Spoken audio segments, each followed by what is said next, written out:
Hello छात्रों, स्वागत है आपका अपने YouTube channel today's study classes में।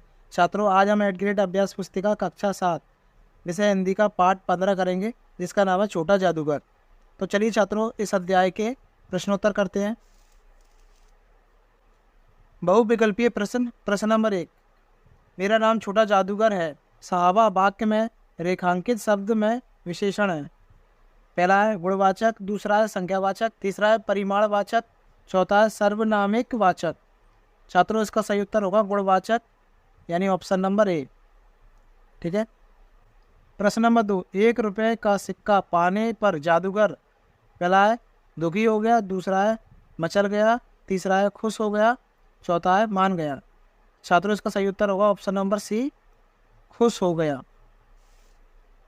अति लघु उत्तरीय प्रश्न। प्रश्न नंबर 3, लाल कमलिनी से भरी वाक्य में विशेषण शब्द क्या है? इसका उत्तर होगा छात्रों लाल। अगला प्रश्न करते हैं। प्रश्न नंबर 4, लेखक को छोटे जादूगर से ईर्ष्या कब हुई? उत्तर है उसके 1 रुपये पाने पर। 1 रुपये पाने पर लेखक को छोटे जादूगर से ईर्ष्या हुई। ठीक है। प्रश्न नंबर 5 है, हिंदी साहित्य के क्षेत्र में मील का पत्थर किसे कहा गया है? पाठ के आधार पर बताइए। इसका उत्तर है जयशंकर प्रसाद को।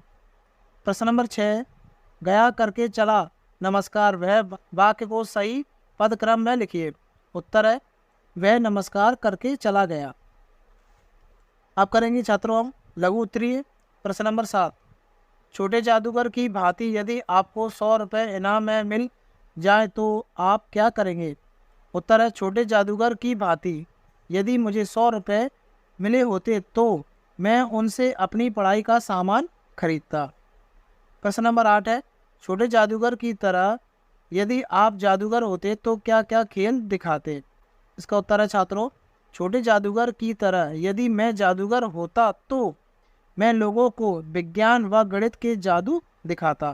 ठीक है। प्रश्न नंबर 8 का उत्तर आप इस प्रकार से लिख सकते हो। प्रश्न नंबर 9 है, उस दिन जादूगर की वाणी में प्रसन्नता की तरी नहीं थी, मानो उसके रोए रो रहे थे। लेखक ने ऐसा क्यों कहा? अपने विचार दीजिए। इसका उत्तर है क्योंकि छोटा जादूगर जब भी लेखक से मिलता था तो वह अत्यधिक प्रसन्न रहता था। अगला प्रश्न करते हैं। प्रश्न नंबर 10 है, तमाशा देखने नहीं दिखाने आया हूँ, कुछ पैसे ले जाऊंगा तो माँ का पथ्य दूंगा। इन पंक्तियों का भाव लिखिए। उत्तर है छोटा जादूगर कहता है मैं यह खेल देखने नहीं बल्कि खेल दिखाने आया हूँ। यदि मैं इसमें कुछ पैसे कमा लेता हूँ तो इससे मैं माँ के लिए भोजन लेकर जाऊंगा। अगला प्रश्न करते हैं दीर्घ उत्तरीय प्रश्न। प्रश्न नंबर 11, छोटा जादूगर की कौन कौन सी बातें आपको अच्छी लगी? कहानी के आधार पर बताइए। उत्तर है छोटा जादूगर जिम्मेदारी निभाने वाला बालक था। वह बहुत हिम्मत वाला बालक था। वह कठिनाइयों का सामना करते हुए स्वाभिमान के साथ जीवन बिताना चाहता है। उसमें कुशल जादूगर बनने के सभी गुण थे। ठीक है। तो इस प्रकार से आप छोटे जादूगर की अच्छाइयों को लिख सकते हो। प्रश्न नंबर 12 है, आप अपने देखे हुए जादू के खेल का वर्णन अपने शब्दों में कीजिए। इस प्रश्न का उत्तर छात्रों अपने वर्णों में करना है। ठीक है। उत्तर है मैंने जादू से लड़की को नागिन बनाना, बक्से से लड़के को गायब करना और आदमी को आरी से काटने जैसे खेल देखे हैं, जिसमें जादूगर बड़ी सावधानी से यह जादू कर लेते हैं। मैं तो कई बार यह देखते हुए अचंभित हो जाता हूँ कि क्या सच में यह जादू होता है। ठीक है छात्रों। तो प्रश्न नंबर 12 का उत्तर आप इस प्रकार से लिख सकते हो। छात्रों, आपने जादूगर के खेल में जो भी जादू देखे हैं आप उसको यहाँ पर लिख सकते हो। ठीक है छात्रों, वीडियो पसंद आई हो तो वीडियो को लाइक और चैनल को सब्सक्राइब जरूर कीजिएगा। साथ ही साथ घंटी के बेल आइकन को भी दबा दीजिएगा, जिससे अगली वीडियो का नोटिफिकेशन आप तक सबसे पहले पहुँचे। और छात्रों, यह वीडियो आप अपने दोस्तों में भी शेयर कर सकते हो ताकि वे भी ये कार्य आसानी से कर सकें।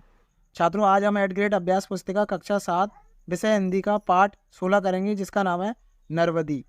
तो चलिए छात्रों, इस अध्याय के प्रश्नोत्तर करते हैं। बहुविकल्पीय प्रश्न। प्रश्न नंबर 1, नरवदी कहानी में किस पर्वत की बात कही गई है? इसका उत्तर होगा छात्रों मैकल पर्वत, यानी ऑप्शन नंबर सी मैकल पर्वत। प्रश्न नंबर 2 है विशेषण शब्द है बेटी, अगला, पढ़ना, ज्ञान। इसका उत्तर होगा छात्रों ऑप्शन नंबर बी यानी अगला। अति लघु उत्तरीय। प्रश्न नंबर 3, दुग्गन को बांसों की आवश्यकता क्यों थी? इसका उत्तर है दुग्गन को झोपड़ी की मरम्मत के लिए बांसों की आवश्यकता थी। प्रश्न नंबर 4, नरवदी को थकान क्यों हो गई थी? उत्तर है पहाड़ पर चढ़ने के कारण नरवदी को थकान हो गई थी। अगला प्रश्न करते हैं। प्रश्न नंबर 5 है पर्वत शब्द के कोई 3 पर्यायवाची शब्द लिखिए। पर्वत शब्द के 3 पर्यायवाची शब्द निम्न है। पहला है पहाड़, दूसरा है गिरी, तीसरा है भूमिधर। ठीक है, अगला प्रश्न करते हैं छात्रों। प्रश्न नंबर 6, दुग्गम के चेहरे पर अचानक खुशी क्यों दिखाई देने लगी थी? उत्तर है मैकल के शिखर पर मोटे बांसों का एक झुरमुट दिखाई दिया, इस कारण दुग्गन के चेहरे पर अचानक खुशी दिखाई देने लगी थी। लघु उत्तरीय। प्रश्न नंबर 7, नरवदी देव को क्यों मनाने लगी थी?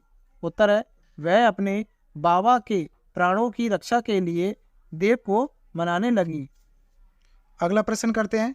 प्रश्न नंबर 8, दुग्गन को झुरमुट के पास नर्मदी नहीं मिली, वह कहाँ चली गई थी?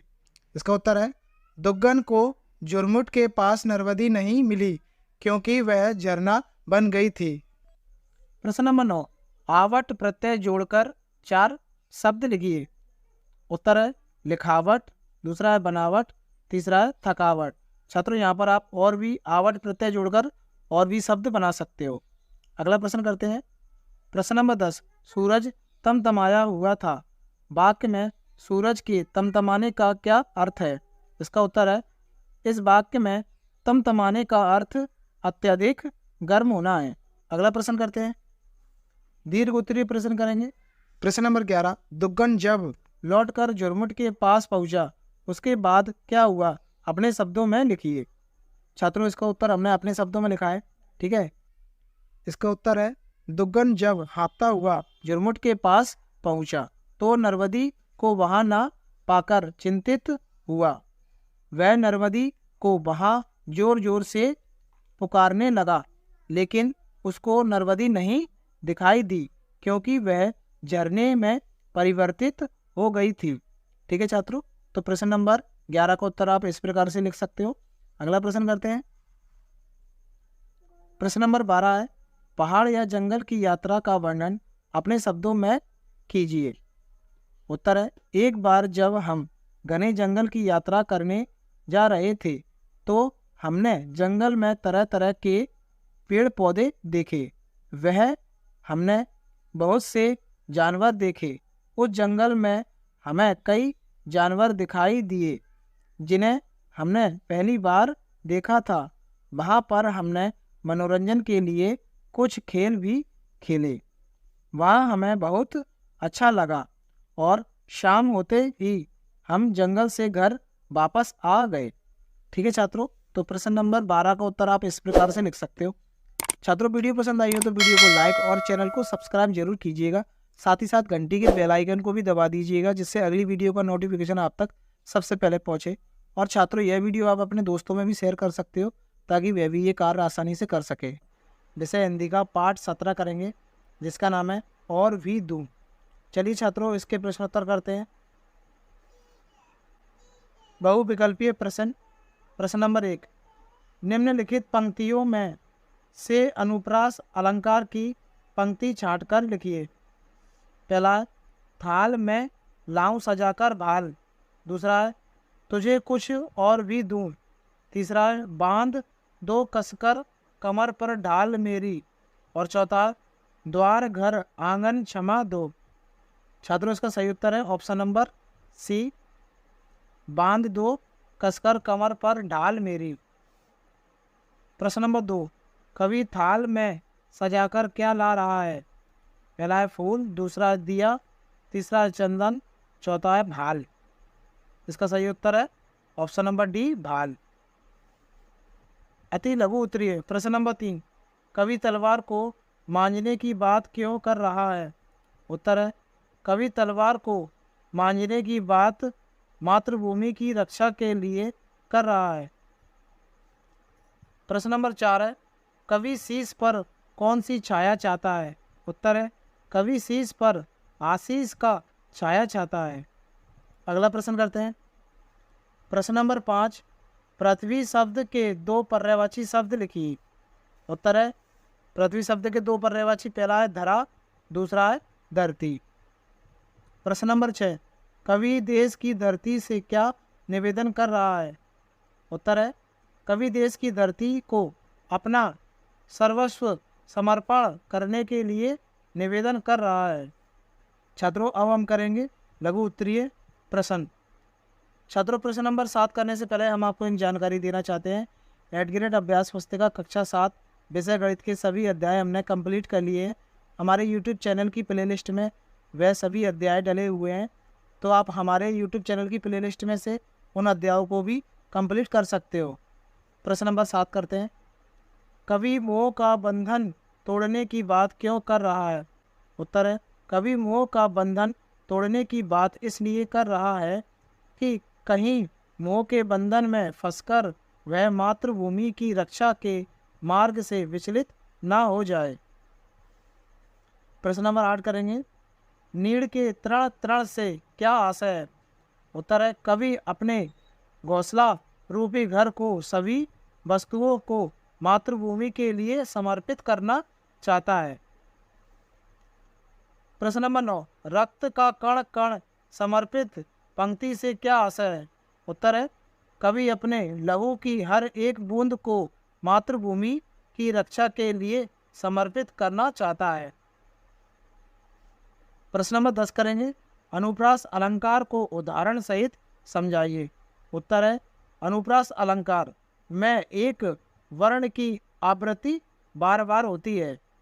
इसका उदाहरण है चारू चंद्र की चंचल किरणें। ठीक है, तो प्रश्न नंबर 10 का उत्तर आप इस प्रकार से लिख सकते हो छात्रों। अब करेंगे छात्रों हम दीर्घ उत्तरीय प्रश्न। प्रश्न नंबर 11, पाठ का सार अपने शब्दों में लिखिए। उत्तर है, यह कविता राष्ट्र व देश प्रेम के ऊपर है। इस कविता में कवि की राष्ट्र प्रेम के प्रति त्याग की भावना झलकती है। इस कविता में कवि अपना सब कुछ मातृभूमि की रक्षा के लिए समर्पित करना चाहता है। ठीक है, प्रश्न नंबर 12 है। स्वप्न अर्पित प्रश्न अर्पित से कवि का क्या आशय है? उत्तर है, वह अपनी समस्त इच्छाओं को मातृभूमि की रक्षा के लिए समर्पित करना चाहता है।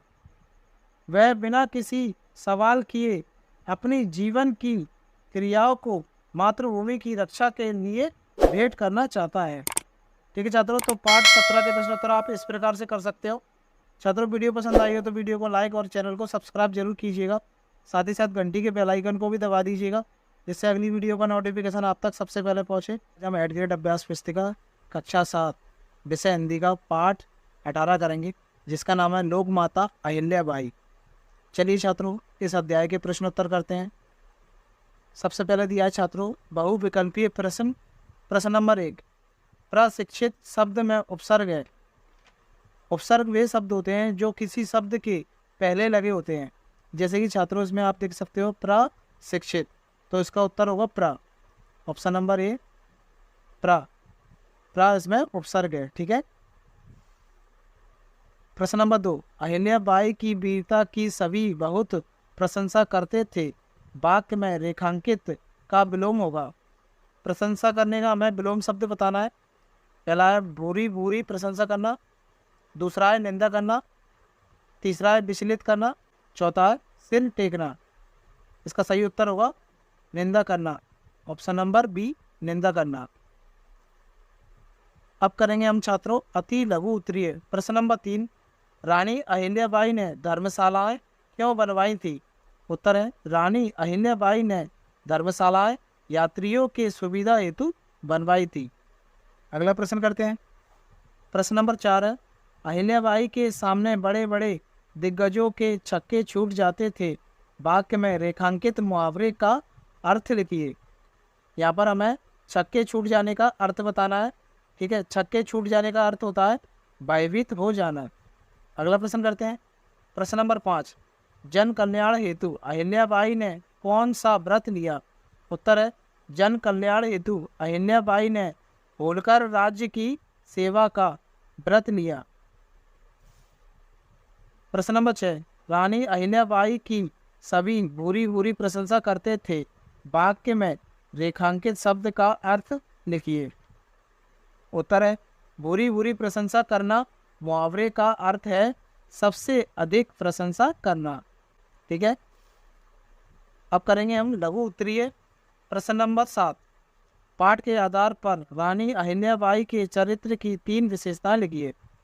पहला है धर्म प्रेमी, दूसरा है साहसी, तीसरा है बुद्धिमानी, चौथा है दृढ़ निश्चय, पांचवा है दूरदर्शी और छठवा है परोपकारी। अगला प्रश्न करते हैं। प्रश्न नंबर 8 है पेशवा राघोबा द्वारा आक्रमण किए जाने पर अहिल्याबाई ने क्या किया? उत्तर है पेशवा राघोबा द्वारा आक्रमण किए जाने पर अहिल्याबाई ने तुकोजी को राघोबा से युद्ध करने भेजा और राघोबा को एक पत्र लिखा। प्रश्न नंबर 9, लूटपाट की समस्या अहिल्याबाई ने किस तरह हल की? उत्तर है लूटपाट की समस्या से निपटने के लिए अहिल्याबाई ने भीड़ों के सरदार को ही यात्रियों की सुरक्षा का दायित्व भार दे दिया और नियम बनाया कि जिस इलाके के यात्रियों से लूटपाट होती है उसकी भरपाई वह के लोग करेंगे। ठीक है छात्रों, अगला प्रश्न करते हैं। प्रश्न नंबर 10, राघोबा स्वयं के जाल में कब उलझ गया? उत्तर है जब राघोबा ने कहा कि वह रानी अहिल्याबाई के पुत्र की मृत्यु पर संवेदना व्यक्त करने आया हूँ, युद्ध करने नहीं। इस प्रकार से राघोबा स्वयं के जाल में फंस गया। दीर्घोत्तरीय प्रश्न करेंगे। प्रश्न नंबर 11, महारानी अहिल्या के शासन काल में उनके द्वारा किए गए सामाजिक कार्यों का उल्लेख कीजिए। उत्तर है महारानी अहिल्याबाई रोज दरबार लगाती एवं प्रजा की समस्याओं का समाधान करती थी। वीरगति पाने वाले सैनिकों एवं युद्ध में जाने वाले सैनिक परिवारों की सारी व्यवस्था स्वयं करती। पूरे भारतवर्ष के प्रमुख मंदिरों का पुनर्निर्माण कराया। वह लगान के रूप में प्राप्त राशि को जनहित के कार्यों में खर्च कर देती थी। प्रश्न नंबर 12 है लोक माता अहिल्याबाई की भांति भारत देश में और भी वीरांगनाओं ने अपनी छाप छोड़ी है। उनमें से किसी एक वीरांगना के बारे में लिखिए। उत्तर है हमारे देश भारत में कई वीरांगनाएं हुई। उनमें एक वीरांगना का नाम था लक्ष्मीबाई। रानी लक्ष्मीबाई बचपन से साहसी हिम्मत वाली थी। अपने पति की मृत्यु के पश्चात उन्होंने अंग्रेजों के छक्के छुड़ा दिए और अपनी वीरता का परिचय दिया। रानी लक्ष्मीबाई ने 18 जून 1858 को ग्वालियर में आखिरी सांस ली थी। तो छात्रों इस प्रकार से आप पार्ट 18 के प्रश्नोत्तर कर सकते हो। ठीक है छात्रों, वीडियो पसंद आई हो तो वीडियो को लाइक और चैनल को सब्सक्राइब जरूर कीजिएगा। साथ ही साथ घंटी के बेल आइकन को भी दबा दीजिएगा जिससे अगली वीडियो का नोटिफिकेशन आप तक सबसे पहले पहुंचे। और छात्रों यह वीडियो आप अपने दोस्तों में भी शेयर कर सकते हो ताकि वह भी ये कार्य आसानी से कर सके। धन्यवाद छात्रों।